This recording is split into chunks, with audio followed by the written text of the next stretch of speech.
You saw the Big Gay Jamboree. It is about a failed actress played by yours truly who gets trapped in her worst nightmare, a Golden Age musical, and has to utilize her BFA in musical theater to escape. It's demented chaos. It's Wizard of Oz on Fire Island. It's 7 Brides for 7 Brothers if the brides were all on the DSM-5.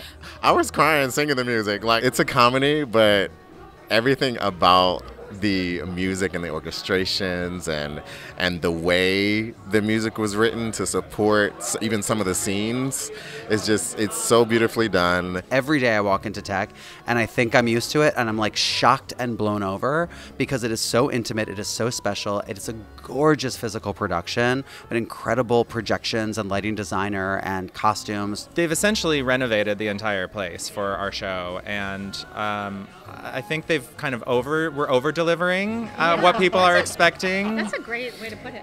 I play the role of Keith Kirby. Great. Wonderful answer. I play the role of Bert.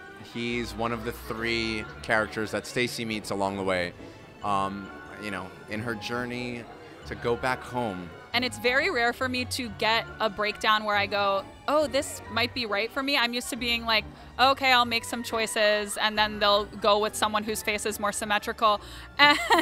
And this breakdown said, Marilyn Monroe meets Jerry Blank. And I was like, I know exactly what this is. So I've known Marla, Philip, and Jonathan for over 20 years. We all went to college together. We all got our BFAs in musical theater in the same class. So we've known each other forever. We speak the same language. Marla and I moved to LA like back in 2015, which is when we started writing this as a feature film script. Margot Robbie came on as a producer. We sold it to Paramount. It died in movie development hell, as so many things do. So we just thought nothing would ever happen to it until Margot Robbie, if you've ever heard of her, showed up to Titanique one day.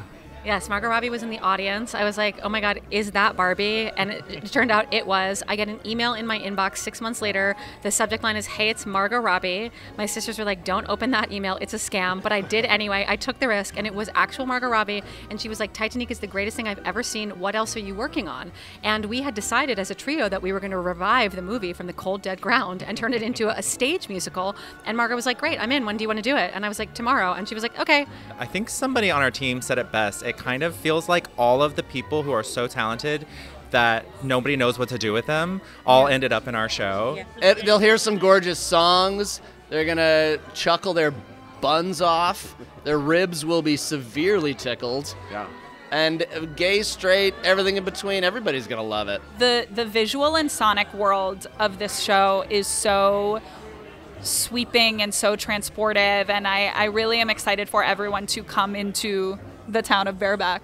Bareback, Idaho, baby. Yeah.